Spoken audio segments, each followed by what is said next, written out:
Greetings from Music Student 101. Today, we're going to try something a little bit different.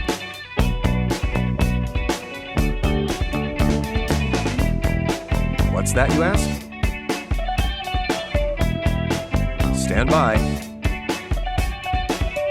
Your hosts, Jeremy Burns and Matthew Scott Phillips, will have the answer in 3, 2, 1. Hey, Matt. Hey, Jeremy. I have some news. Oh, good. This episode right here Yes. is going to be episode number 40. Number 40. Wow. Can you believe it? So Yay. we've been doing this since July of 2016. Nice. What And- is it now? It's 2018. It Oh, is wow. February 2018-ish. And yeah, man, I'm pretty proud of that. And we managed to keep a two episodes per month thing like we talked about, you know? Yeah, we've been real machines. A labor of love, no doubt. Yeah, it's all Jeremy's doing. I'm a lazy so-and-so who doesn't want to get out of bed and come over here, but, you know. But again, Matt, we need your delicious brains. Yeah. Not sure how I feel about that. But Zombie apocalypse is right around the corner, and you'll be first to go. yeah. I don't think the zombies have much use for a music composer. Yeah, they probably can't sing They probably can't sing. or play. You never know. You know, you can maybe use music to like calm them down. It might be worth a shot. Maybe so. I wonder what kind of music that would be. I don't know. You know, I mean, you're only going to get to try one, and if that one style doesn't work, you're going to get eaten. So, Zombie musicologists out there, write us info at musicstudent101.com. Let us know what you have in mind. Well, it's not uncustomary for us to begin an episode with some listener mail. So let me go ahead and get this one here. This is actually a message I got from a gentleman named Jonathan Naylor. okay. I assume that's how you pronounce his last name. He says, he said, hey, Jeremy, first and foremost, I'm loving the podcast. I started listening about a month ago, and I'm at episode 35 already. Wow. Listening at twice the speed has its perks, is what he says. So he's actually hearing us like the cocaine, the speed. So the actual speed of the podcast is sped up? Yeah, Or he's is it doing just... he's doing times 2. Oh, wow. So we're actually talking like this. And as soon as we get done, we're talking. Wow. Apparently, we must talk really slow. I thought, well, we're Southerners. we are. Anyways, he says, in the podcast, you both talk about wanting suggestions, if any listeners have any. I think what could be a great help is to make 2 recap episodes in which you guys edit together all the blitz summaries you do at the end of each episode into a large 60 to 90-minute episode. Oh, wow. For example, you take the summary segments from episode 1 through 19, put them all together in one episode. So he's saying he likes to go back and listen to the summaries of the episode since most of the information can be found in those last few minutes. That's the podcast equivalent of just read the book, right? Yeah, the Cliff Notes version. The Cliff right? Notes. But then you miss all of our charming little... Witty banter. Banter, and yeah. Stuff. Yeah. But, you know, whatever works best. I mean, hell, to get through 35 episodes in 1 month and actually comprehend it and absorb it. Yeah, really. As he seems to be. You know, he seems to be really enjoying this. And we sure do appreciate the feedback. And you ask, and we shall deliver. We shall. To prove that we listen to our listeners. Indeed. We are actually going to try this, actually. Yeah, we're going to try to recap maybe episodes 1 through 19 to start. We'll see how it goes. That's a good idea, actually. We'll see how it goes, man. Yeah. If we can get it all in one episode, that'd be great. But if we find ourselves prattling for 2 hours Yeah. with our digressions and whatnot. In other words, if this goes normally. Yeah. It'll be a 2-parter. Yep. But perhaps necessary because I think we mentioned a few episodes ago that we're pretty much at the end of the Theory 1 kind of curriculum. We're starting into Theory 2-ish, yeah. So we're going to start talking about substitution, chord substitutions, and secondary dominance. Yeah, the 5 of the 5 chord. Yeah. Scary stuff. Chromaticism. Chromaticism. So there's many things ahead, but... Yeah, I was looking at a piece the other day who has things called non-functioning 7 chords. Non-functioning 7 chords. Yeah, let's not get into that right now, but just to throw some big words at you so you know what's coming. Well, you guys just keep listening, and you'll hear about them. So, without further ado, I suppose here's my plan. Okay. We're gonna hit each episode, and it'll be kind of like a lightning round. We're not gonna obviously gonna Because I think what Jonathan initially had in mind might be kind of like a clip show. Yeah. And I don't know, I don't know if everyone's going to be on board with that kind of thing. It's just re-recording, Yeah. replaying what we've already recorded. Not to mention the editing nightmare that would be. To be a little selfish. But let's just go ahead and take it, man. Let's we're at episode 40, and we're going to give you a brief little kind of summary of all the episodes we've hit up until So what we have done so far. Yeah, what we have done so far, and then maybe later on a little discussion on where we're going. Episode 1, then. Episode 1 was pretty simple, man. Was rhythm, and it was all you. Actually, no. Or was it all me? No, not even that. Not even that. Our first episode was that was our intro episode. Oh, where we kind of talked a little bit about who we were. Yeah. So if you want to know who we are and how we have any authority on music or any of the subjects that we're talking about, that's one way you can find out more about us. Yeah, all right. Do you want to go through that again quickly? No? Summarize that? Yeah. No, but at the end we're going to summarize every episode again. Okay. For our summary. Okay. No. I got confused. Yeah, I'm kidding. Okay. Wait. Another thing I'll say about this episode before we move on is we haven't really talked a lot lately. We did mention in that episode one time where you can hear our music. Yes. Our personal projects, right? Right. And we haven't really said much about that since then, a year and a half ago, right? Yeah, well, it's sort of the sacrifice of pedagogy. Yep. Let's give them a reminder, though, Matt. How can they hear your music? All right, I am on SoundCloud, soundcloud.com/Matthew-Scott-Phillips. Mm-hmm. I am on Facebook, facebook.com/MSPmusic, all one word. I have my own personal website, which is MatthewScottPhillips.com. You can, in any of those places, check out latest recordings and performances of my compositions and, stay abreast of what's coming down the pipeline. Yeah. Yeah. I almost said you can listen to me on Music Student 101, but you guys already know that. There's a few episodes that kick off with your fantastic music. And I hope there are a few. Quite a few more, too. Let's hope so. You're just talking about your improv compositions on the piano over there, right? Oh, yeah, right. We should do an outtakes episode sometime and just listen to me because I have a bad habit of kind of flicking around on the kind of. Hey, some of those might have been some of your coolest ideas. You just had to, work on them a little bit, develop them. You never know. You never know. But anyways, my music you can find pretty much the same way. You can find it on SoundCloud. Area 47 is the name of my little music getup, and most of the music is on SoundCloud, especially the bumper tracks you're hearing on a lot of these episodes. And also, I play in a few bands. Jasper Cole is the Irish band, kind of punk Irish band I play in, and they have their own website, jaspercole.com. The Sunquakes, that's my original kind of my Birmingham buddies from Tonal Vision, Colin, and Jimmy that I went to high school with, and Miguel, the drum player from Jasper Cole, all have this original band, and that's the Sunquakes. They're on Facebook. Jasper Cole's on Facebook. Tonal Vision's on Facebook. That was the first band I was ever in, still together, though we play fairly rarely. And, that's pretty much all of my music. So, let's move on, shall we?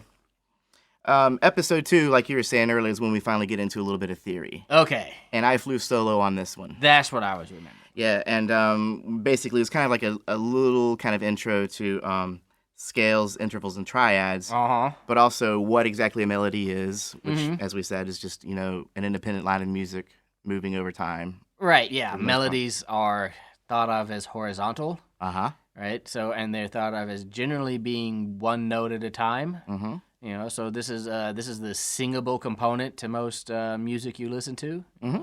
And writing a good one is very, very hard. Very, very hard. There is no one correct way to come up with a good melody. It's there's nothing you can sit down and say, well, do this and you'll write a good melody. It's more intuitive than that, more organic than that. Right. So we touched on melody, and then we got into harmony a little bit, Yeah, harmony, which we define as sort of the vertical aspect. Yeah. The notes playing in simultaneity with each other, which is commonly referred to as chords. Yep. And then we also talked a little bit about how you can play the same melody with different chords, and it would sound completely kind of like a different thing. Oh, absolutely. Vice versa, you can play different chords over Yeah. Same chords over a different melody. And different chords will bring out different sort of emotional components of your melody. Yeah. So that was a pretty brief episode, and Yeah. our summary might have been even longer. But let's move on, man. Episode 3, that was your solo gig, My solo gig. and it was on rhythm, It was on rhythm. and mainly just like time signatures, Yeah. beat divisions. Yeah. So there's a sort of a whole lot of terms here that tend to get grouped together, but they all kind of have specific little different meanings. Mm-hmm. So beat Yeah. is also known as pulse. Yeah. It is the tapping of your foot or the nodding of your head, the consistent pulse that underlines so much music. Mm-hmm. Meter, then, is the process by which these pulses are grouped together into groups. Groups of 4 beats, or 3 beats, or 6 beats, or whatever beats, right? And then rhythm is the length of notes that are actually played in relation to those beats. So, some notes are 2 beats long, some notes are 1 beat long, some notes are half a beat long, or a beat and a half, or whatever. And so that is the particular length of the notes and the combination of those note lengths that make up a given piece of music. Right. Is its rhythm. Yeah. So typical meters are things like 4/4, in which those beats are grouped into 4 beats, and those beats each equal a quarter note in length in sheet music. Right. Yeah. Others, for example, 3/4, they are grouped into 3s. And those groups of 3s will equal a quarter note. So, for example, if I were to play in 4/4, I might say, okay, I'm counting 4 beats, and every cycle is 1 bar or 1 measure. Right? Yeah. So 1, 2, 3, 4 is a measure, and I can play quarter notes in that meter, and it will become they will each equal a beat. So 1, 2, 3, 4, 1, 2, 3, 4, 1, 2, 3, 4, 1, 2, and 3, 4. So that in that last one, there was one that lasted a beat and a half, and then one that lasted half a beat to make it the math work out, right? Mm-hmm. Very good, man. Yeah. And then just to be clear, the top number on a meter signature or a time signature is actually the number of beats per measure. Yeah. And the bottom number is the note value. The note value. So quarter note, half note, whatever. Great, man. Let's move on. Another interesting little note about that, looking back at our podcasting history, those were the only 2 episodes that we ever flew solo. Yeah. And we kind of decided that it was more fun and a little more engaging for us just to get together and do them together. Yeah. Because we enjoy doing this. Yeah, it's organic. I like talking to this guy. Yeah. I hope so by now. Well, so moving on, we did episode 4 was ear training tips. We don't really have to say a whole lot about that because mainly it was ear training tips. But yeah. Do you have any favorite tips that you remember or anything you took away from that episode? My favorite tips in ear training, break them down into small tasks. If you're trying to dictate a melody, work on the rhythms first, and then work on the first and last measure, and then work on the whole thing. Practice your scales. Yeah. Practice singing your scales. Singing is key. Singing. You need those sounds in your head. Work on your intervals. Working on being able to sing down from an interval to the tonic note of the scale you're in, and so doing be able to figure out what that interval is. That's been one of my biggest aids, actually. I might go ahead and say that's my favorite tip, singing down. It works. Yeah. It works. So, like, just for example, if I was... So that top note... So we hit tonic in 3 notes, so we have a third. Yeah. Yeah. Very nice. Very nice. Sing down. And we also talked about dissonance levels, how maybe eventually you can get to where you kind of recognize certain dissonance levels, so you can figure out different intervals through that. Yeah. I still kind of like the method where you're kind of using folk examples or music examples to hear these intervals. Oh yeah, right. Like My Body Lies Over the Ocean For that, and stuff. yep, yeah. for that major six. Major six, yeah. So. Another thing we talked about on the ear training tips episode was some great apps that you can use for ear training. Musictheory.net. Yeah. Teoria.com. If you got $40 to spend, get a copy of McGammit. Yeah. Yeah. That's a software you actually plug into your. You're actually doing it's an application on your. Yeah. I imagine they have that for smartphone now. No. That's amazing. They haven't changed McGammit in like 20 years. Come on, McGammit. Get with it, y'all. Now another thing we didn't know back then, but we probably would have mentioned, was our friends over at Musical U. Oh yes, absolutely. The Musicality podcast and Musical U institution in general. The podcast you can listen to for free and enjoy it. The actual service, Musical U, is an ear training service that you pay a monthly fee for. Yeah. Which kind of keeps you going, keeps you doing it. Keeps you motivated. Keeps you motivated. But it's a fantastic service. Anyways, I got one more thing to say about that before we move on. We had a listener named Catherine Gonzalez. Uh-huh. Catherine says, "Hello, I just started listening to your podcast on Spotify," which is pretty cool. Yeah. I was wondering if you guys can recommend me apps for Android phone or ear training apps for the Android phone. Yeah. So both of us being iPhone users, we're not the authorities on that. Right. But we do want to put a call out to our other listeners who have been using some good, ear training apps on the Android. Yeah. What other smartphones you're using. Write us in. Yeah, definitely, because we'd be interested to know ourselves. Leave a message on our Facebook page, Music Student 101, right there on Facebook, man. That'll be a great help. Catherine, thanks for writing in. We really appreciate it. Catherine is from Puerto Rico. Oh, nice. So nice indeed, but unfortunately they've had a pretty oh yeah, lame. Hope you're making it out there, Catherine. Yeah, man. Our heart goes out to you guys for after that storm. Pretty big deal. But I hope, Catherine, that your family and your friends are all doing well. And to all of our friends in Puerto Rico, Godspeed. Thanks again for writing, Catherine, and thanks for writing, everybody. You know where to find us, info at musicstudent101.com. So yeah, man, write us in, guys. Let us know some of the apps that you've been using, because I know there's plenty more. We don't have time to look through all the apps. And my ear training's actually gotten pretty good lately, thanks to Music Student 101. It's all about practice. Let's move on, shall we?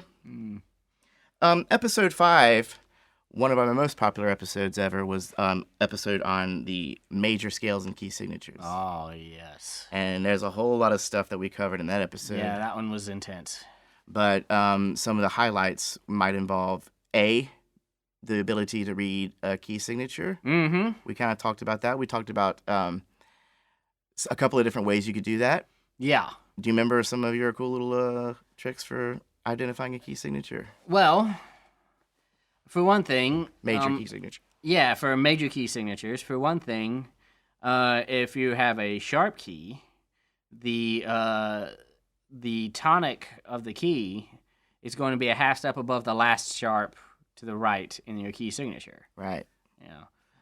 So you can just take that note. If it's A sharp, then you raise it a half a step, and that's B. So you're in the key of B major. Yeah.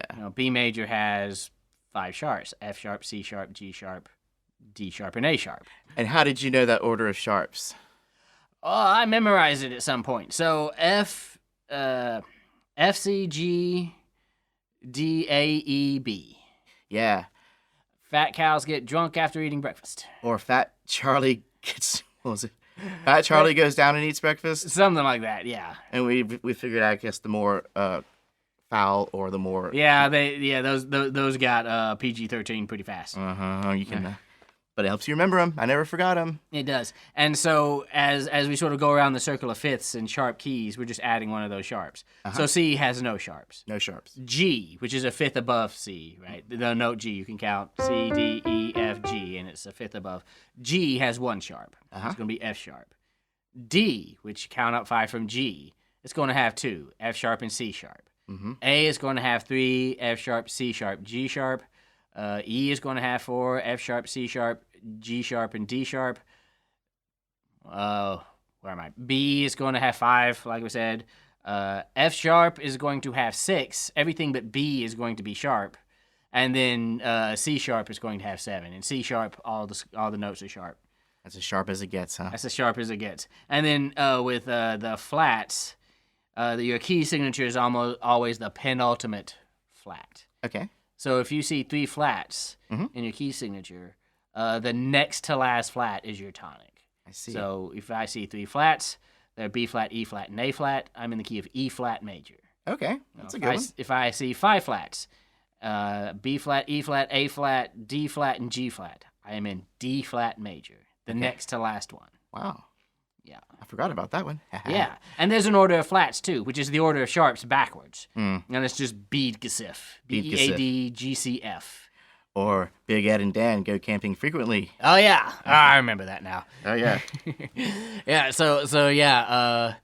The key of F has 1 flat and it's B flat. You just kind of have to remember that. Yep. It's the only natural note that has a flat key. B flat has 2 flats, B flat and E flat. E flat has 3 flats, B flat, E flat, A flat. A flat has 4 flats, B flat, E flat, A flat, and D flat. D flat has 5, B flat, E flat, A flat, D flat, G flat. G flat has 6.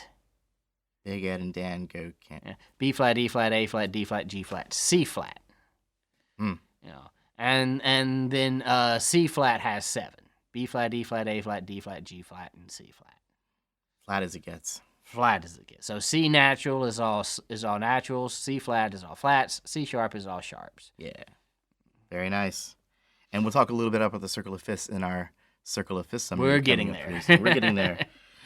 Episode 6. This was more around the time where I think we were still initially thinking about catering more to college students. Okay. So we had an entire episode on good and bad study habits. Oh, wow. A very useful episode for incoming freshmen, I would think. Or anyone really who wants to study anything, come to think of it, you know? Yeah. Get lots of sleep.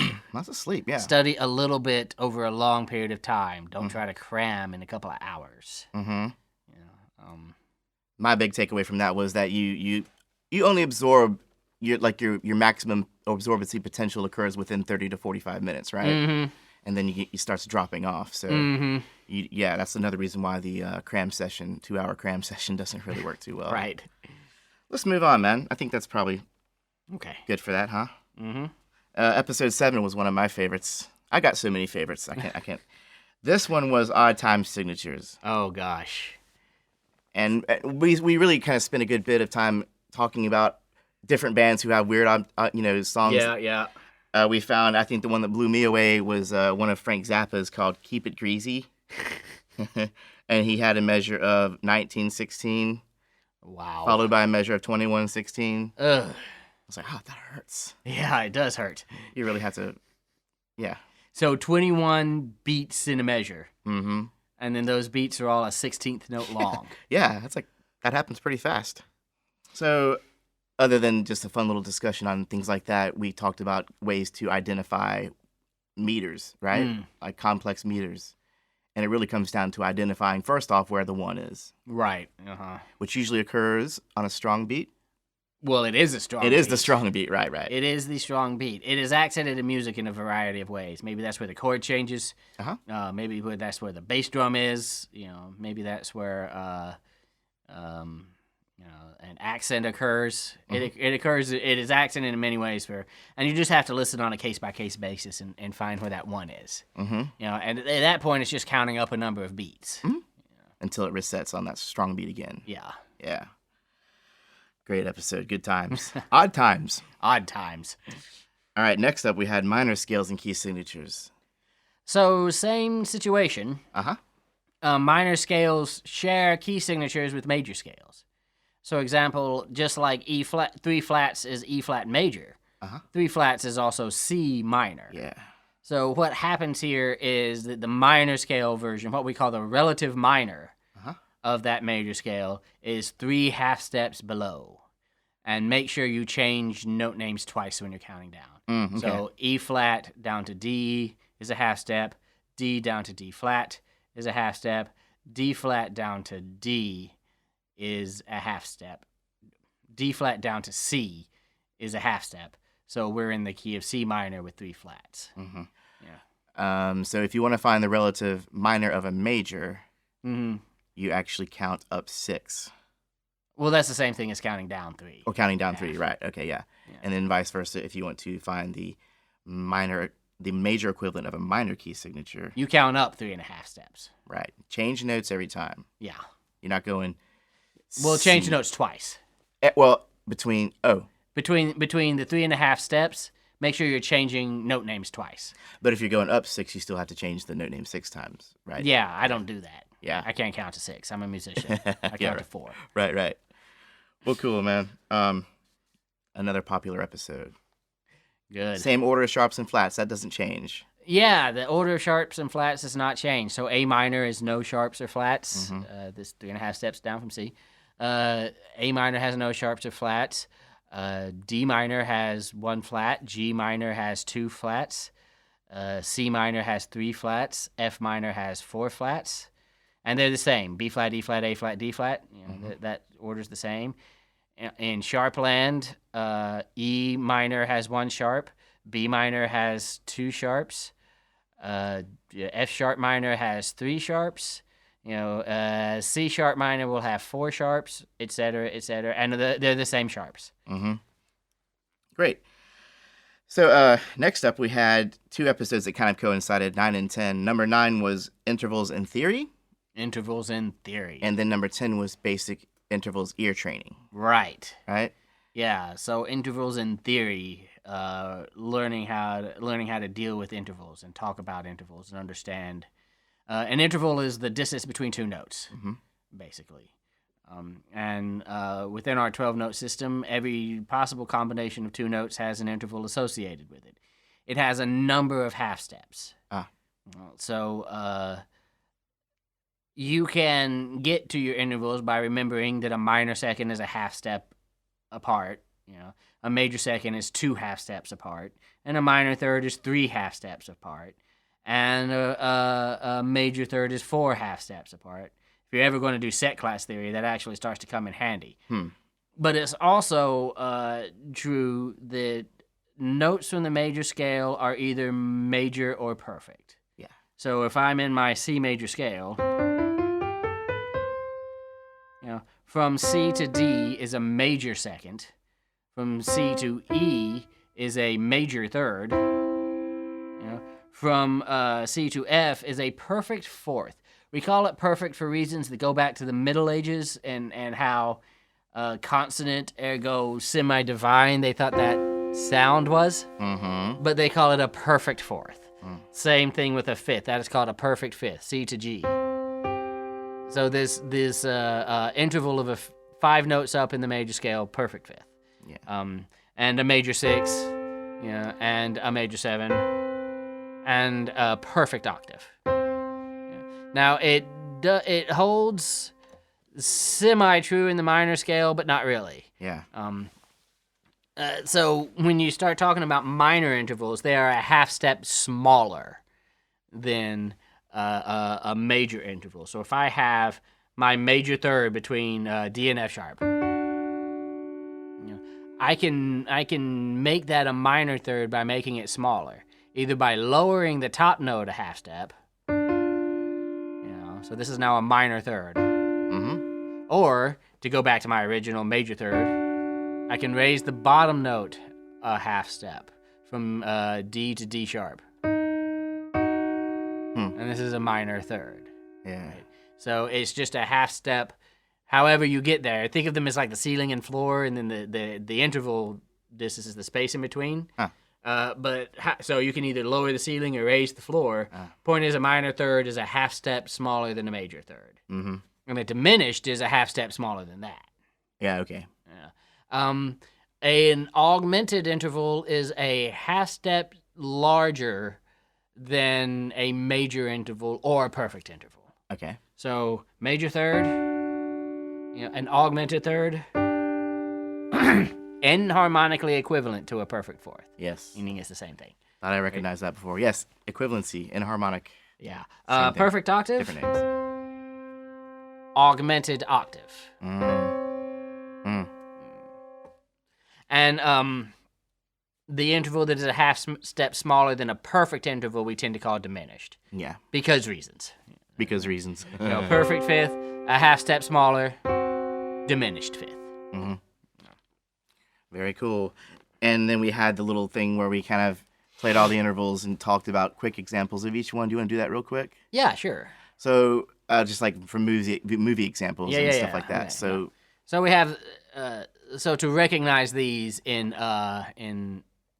music or in ear training, what have you. A minor second is Jaws. Smallest. Yeah, the smallest one possible in Western music. Yeah. A major second. What did we have for a major second? Happy Birthday is one. Oh yeah. The third note of Happy Birthday. Yeah. Yeah. Between P and birth. Yep. Yeah. That's where that happens. Yeah. That sounded weird. So minor third. I don't remember what we said for this. Greensleeves was a good one. Oh yeah.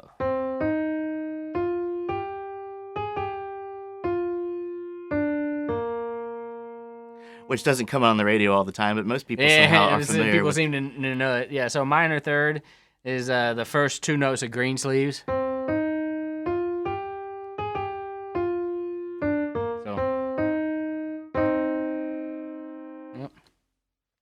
Perfect fourth is Here Comes the Bride. Mm-hmm.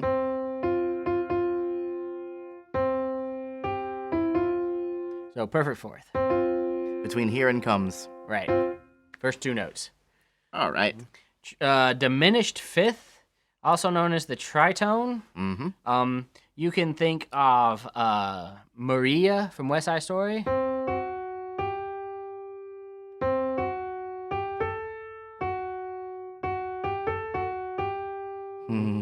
Or a slightly more modern reference might be a very famous TV show that everybody knows and loves. Right? Yeah. Yeah. Yellow People? That show about yellow people? Yeah. Man, I'm just playing tritones. I don't know what you're talking about. The devil's interval, right? Yeah, right. They thought it was they thought it would call the devil's attention to you back in olden times. Well, it's a very alarming interval for one thing, and I think that the French caught on to that, didn't they? Yeah. And they used that for their police horns. I think a few countries do that. Yeah, probably. Yeah, they're a lot actually. I've heard it a good bit. Great, man. Oh, moving on. What else? Perfect fifth. Yeah. Has that sort of Roman feel, like those old Roman movies. Yeah.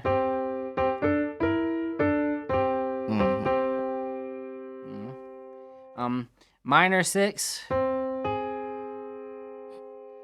Is like every Evanescence song ever.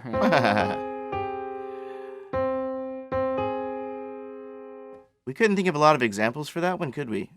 No, but it's Wasn't there like a hip hop song that went bum bum bum bum bum? Bum. I don't know, maybe.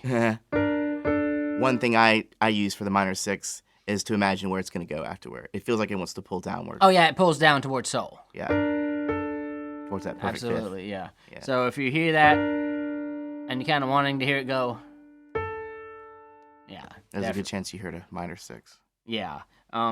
Major six, of course, like we said, My Body Lies Over the Ocean. Yeah. Or a very popular, broadcast television station. Oh, yeah. The one with the pigeon. That one. Or the penguin. It's a peacock. I'm kidding. Oh. I'm trying to avoid copyright. Okay, all right. Yeah, well, then I don't know what you're talking about, man. I'm just playing... I'm playing a second inversion major chord, which has a major six in it. Yeah. Beautiful. Next up, minor seven. Minor seven, Star Trek, the original Star Trek. Mm-hmm. If you remember the original Star Trek.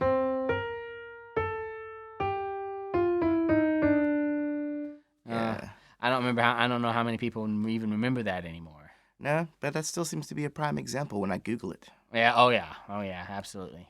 Then the major seven really kind of wants to pull the tonic, right?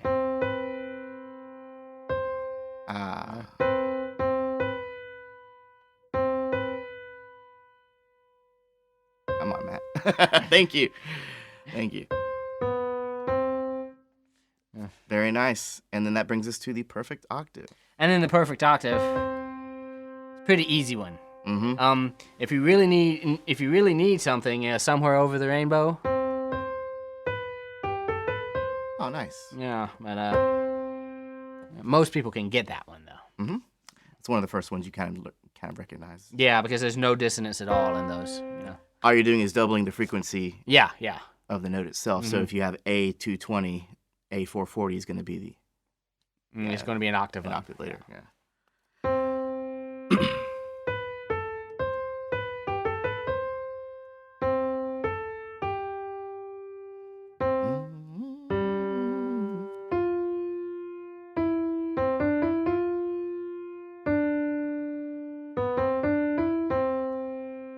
That's what ear training will do for you. Yeah. All right. Matt, just so moving you know, on. Matt had no notation in front of him. He really just pulled that out of his pocket.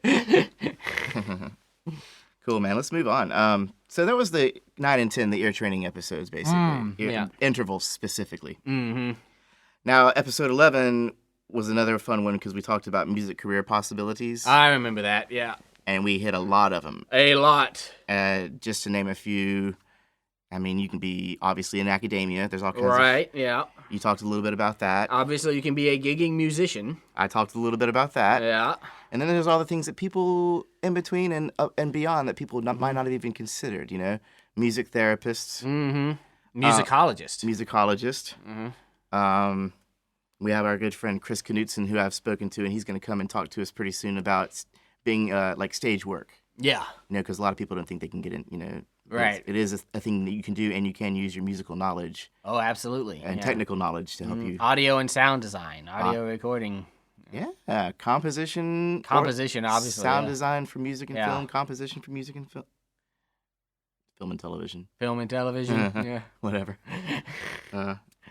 So yeah, man, there's all kinds of things you can do, and we're going to have quite a few of those coming up. I've already spoken to this fella, Jason Burns, who's a luthier.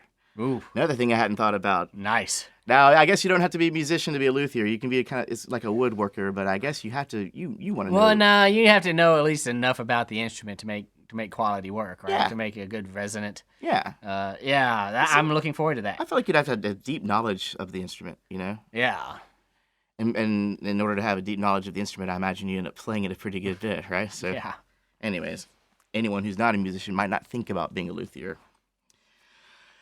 Okay, so that's going to be really fun. We're going to have a lot more discussions on that, and we're going to talk about careers and things you can do. So that was kind of like a little intro to what's to come, right? Episode 12. Now we got into, and the same deal with 12 and 13 as intervals. We did basic triads in theory on 12. Yeah. And ear training for basic triads on episode 13. Right. So there's only 4 of them. Yeah. There's major, minor, augmented, and diminished. Mm-hmm. A major triad is a major third and a perfect fifth. All play together. A minor triad is a minor third and a perfect fifth. Still that perfect fifth, yeah. All play together. A diminished triad is a minor third and a diminished fifth. It's the name. All play together. And then an augmented triad is a major third and an augmented fifth. All play together. And we kind of talked about how those chords make us feel, how they affect us, right? Yeah. Happy. Major. Yeah.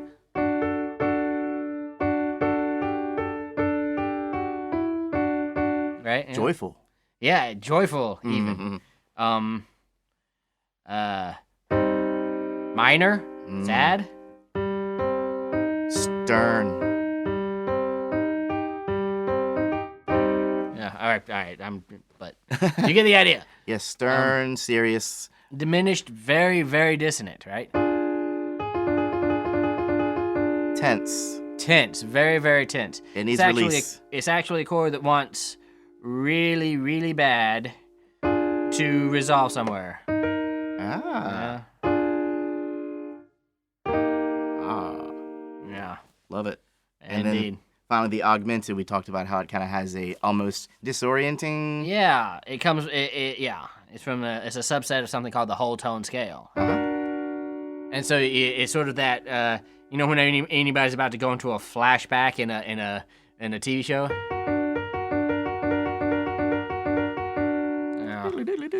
Yeah. Was it Wayne's World? Wayne's World. Yeah.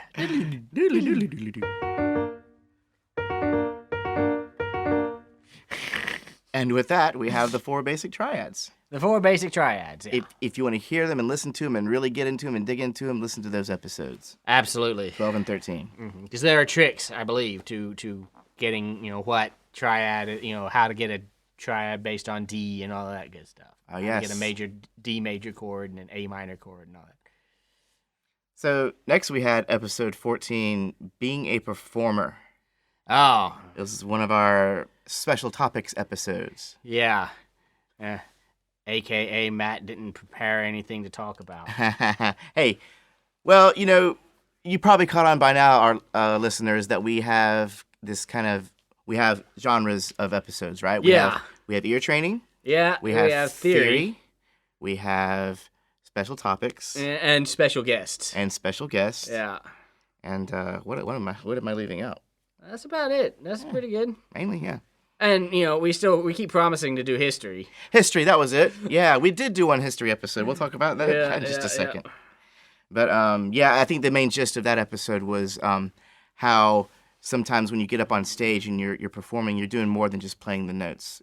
Sometimes it really creates a special effect on the viewer/listener. Absolutely. And maybe to the listener too. If someone's just listening. Yeah, even in classical music where you think that kind of stuff is not supposed to matter, body language can mean a lot. Yeah.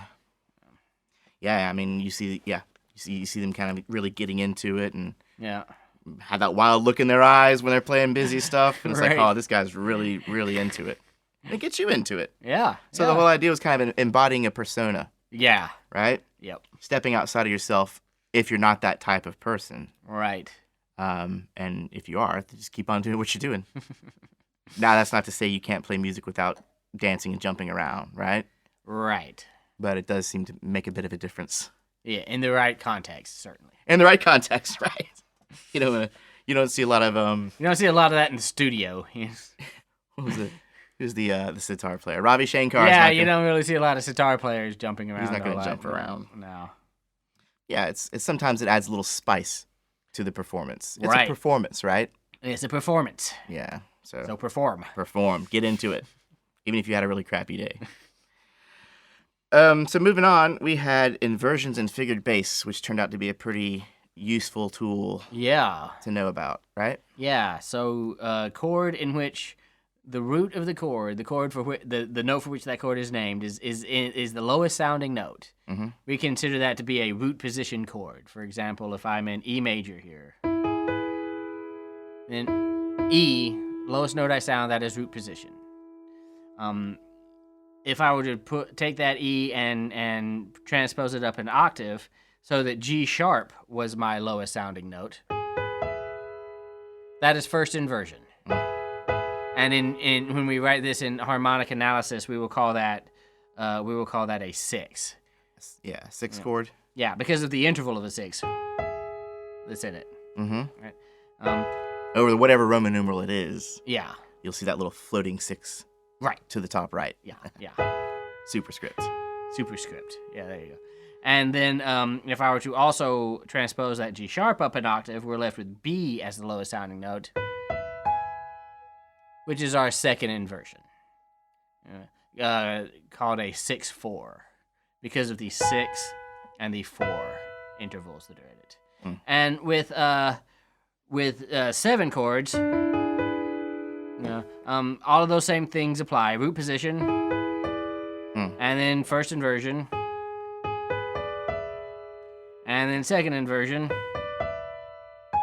And because the 7 chord has 4 notes, we have the possibility of this third inversion, in which the 7 chord is the lowest sounding note. Strange. And what is the superscript? The First inversion 7th chord is 6/5. Second inversion 7 chord is 4/3, and third inversion 7 chord is 4/2. Very good. What else can we say about inversions in figured bass? Briefly, not a lot. Not a lot. Listen to the episode. You'll love it. And get on the website and look at our examples. Oh, yeah. This is all on the website. All of this is on the website. Go to musicstudent101.com, click on the podcast, and then you can choose whatever episode you're listening to. Boom. You got visual aids. You got notated examples. It's a beautiful thing. Now, episode number 16, we had diatonic chords. Yes. And this is talking a little bit more about the Roman numerals we were talking about. Right, yeah. Chords made by using only the notes of the major scale that you're playing in. So if you're in the key of D major and you are playing a D major scale,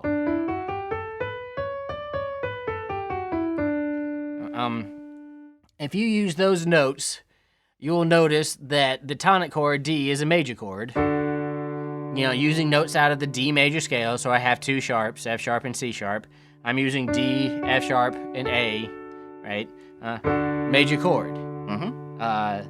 The 2 chord, based off the second degree of that scale, E, minor chord. E, G, and B, all in the D major scale. The 3 chord, based off of that D major scale, of that third scale degree, F sharp, minor chord. F sharp, A, and C sharp. You know, a minor third, and a perfect fifth. The 4th is again major, G. The 5th is going to be major. The 6th is going to be minor. And then the 7 is super messed up. It is going to be diminished. Yeah.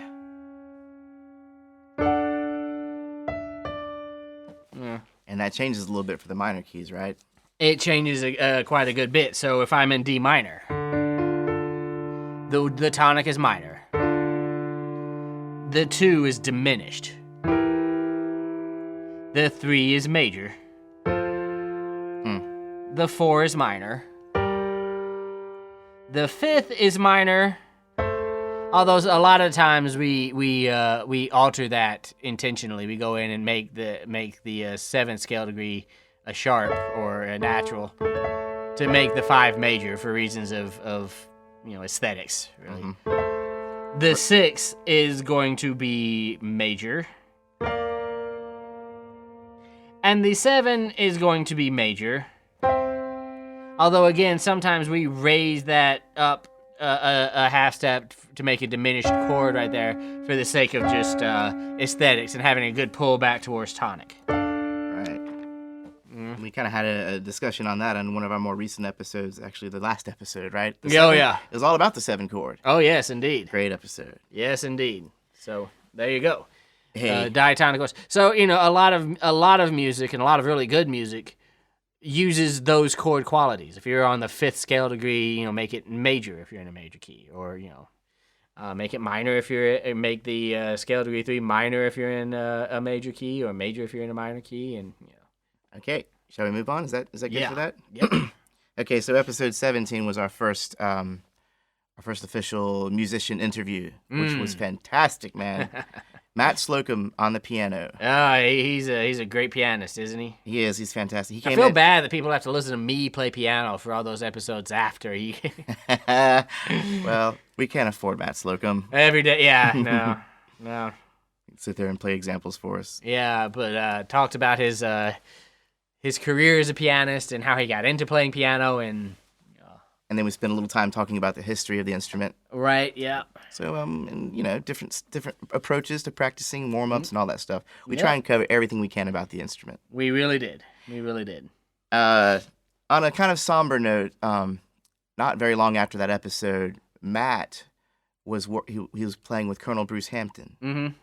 It was Colonel Bruce Hampton's 70th birthday, and he died on stage. He passed away on stage, and Matt was there. That's really too bad. And I have a hard time thinking about what that would be like for the musicians to actually have that happen. Yeah.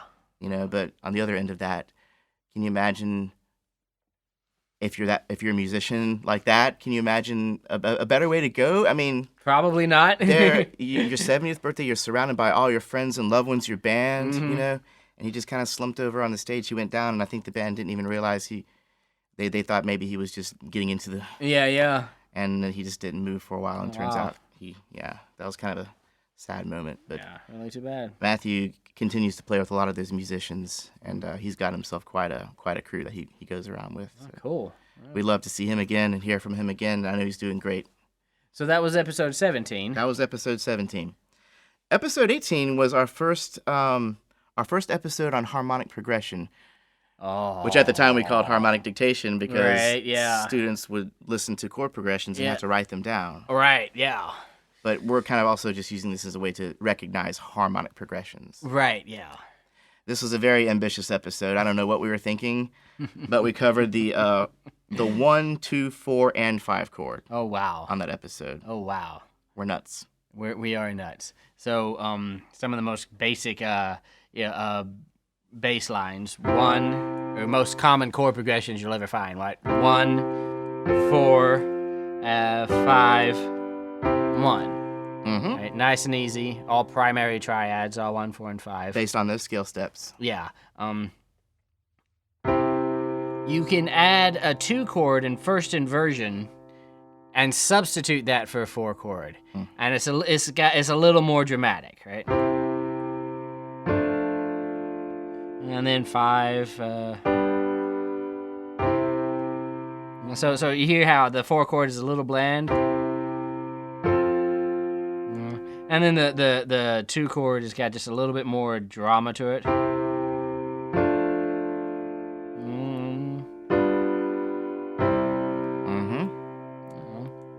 So and that bass line stays the same, 1, 4, 5, 1, right? But we're playing a first inversion. I'm in C major here, so we're playing a first inversion D minor chord. Up to I'm going to be all slick and just make that a 5/7.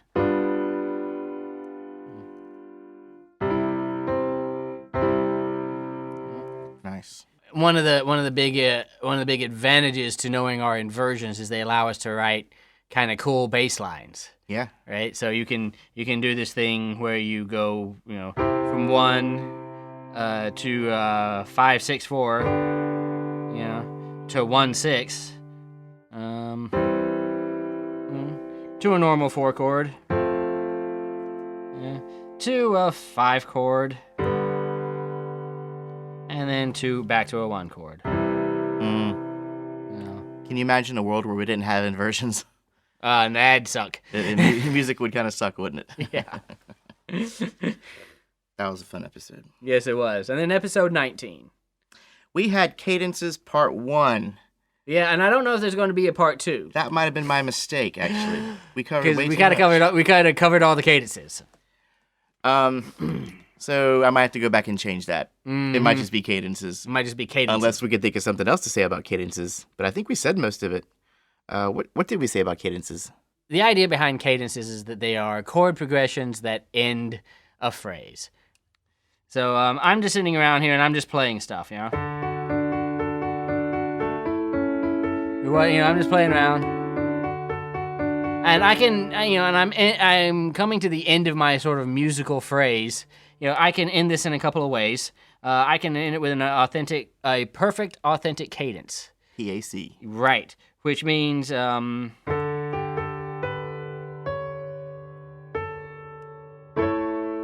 going to have a 5 chord with a 5 in the bass and a scale degree 7, the third of the 5 chord in the soprano. So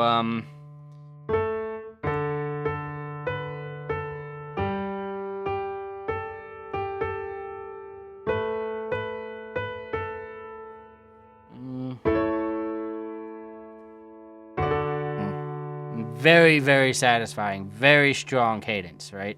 So because it ends with 1 in the bass and 1 in the soprano. So from this,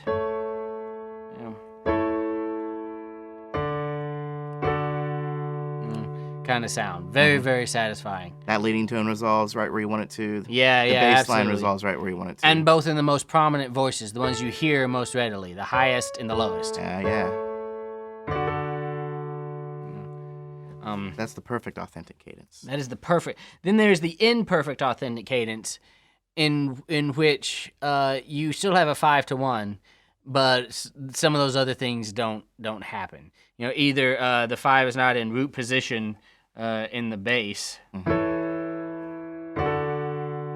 You know, That was the 2-to-1. right? Or more commonly, you're not ending on 1 in the soprano. So.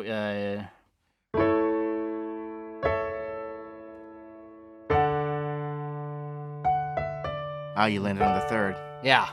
Still pretty satisfying. Yeah. Still pretty satisfying. But not as complete, so to speak. Right. And then there's the half cadence, which is not so much, I think of it, not so much as a period at the end of your sentence as a comma. Yeah. Right? Because you're going to keep going because it's just ending on the 5. So, for example,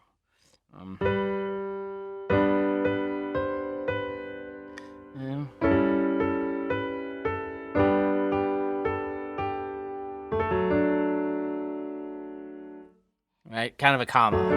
Yeah. You expect that to keep going, right? Yeah. And do whatever. I also kind of think of it as a question mark a little bit. Sometimes. Because it kind of leaves an unanswered. It's like an unanswered. Sometimes, in an expectation that you're going to go on and answer that question. Right. Yeah. So, and then you have the plagal cadence, which is called the amen cadence, because it is just a move up to a 4, and then back down to 1, which they use for amen at the end of like so many things, you know. Amen. Yeah. I've heard that many times. I was raised a Catholic. Yeah. Yeah. So yeah, you've heard it a lot. Ooh, let's try to do that harmony one good time. What are you singing this? I should probably be singing the bass line, right? Well, it doesn't matter. Can you do? Yeah. All right.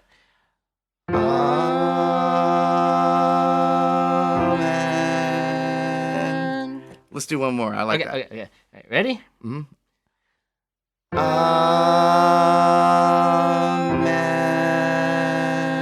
Yeah, there you go. The amen cadence. The good old amen cadence. And then there is a deceptive cadence where we're playing along. And then we move to a 5. But instead of moving to 1, we move to 6. Yeah. And it has the effect of carrying the chord progression forward. Yeah. Because you didn't come to a satisfactory ending. You know, now you're going to have to. And then eventually do something, you know, right? How do you like my spontaneous composition, by the way? That was very nice. So perfect authentic, imperfect authentic, half cadence, plagal cadence, and deceptive cadences. Pretty much the gist. In the minor mode, there is such a thing as the Phrygian half cadence, in which you're just moving down from this scale degree 6. Into a 5. Easy enough. Yeah, it's interesting. Can I hear that one more time? Mm-hmm. Can you accent that 6? Yeah. So. Yeah.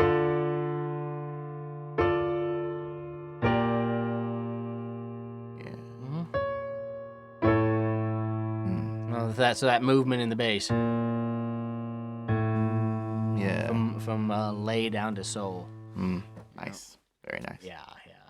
So that was episode number 19, Cadences. Number 19, cadences, and that's about the halfway mark. That's about the halfway mark. And if we are to be true to our own good study habits episode. Yeah, we should probably break, right? Because we'd be putting you guys through about an hour 45 of this, I think. Yeah, right? yeah. So let's pick it up here next time with episode 20. Which will be form and analysis, and that will be a little bit of an earful, too. Yeah, I can't wait. Yeah, totally. All right. So anyways, thank thanks for listening. If you like this kind of thing, if you like the recaps, we're going to continue to do it. We're going to pay. I know we might have lapsed a little bit in the last few episodes about the recaps, but if this really is helpful, as our friend Jonathan Naylor suggests, Apparently, yeah. then we'll keep on doing it. Yeah, absolutely. So yeah, we'll see you on part 2 of this episode in a couple of weeks. Stay tuned.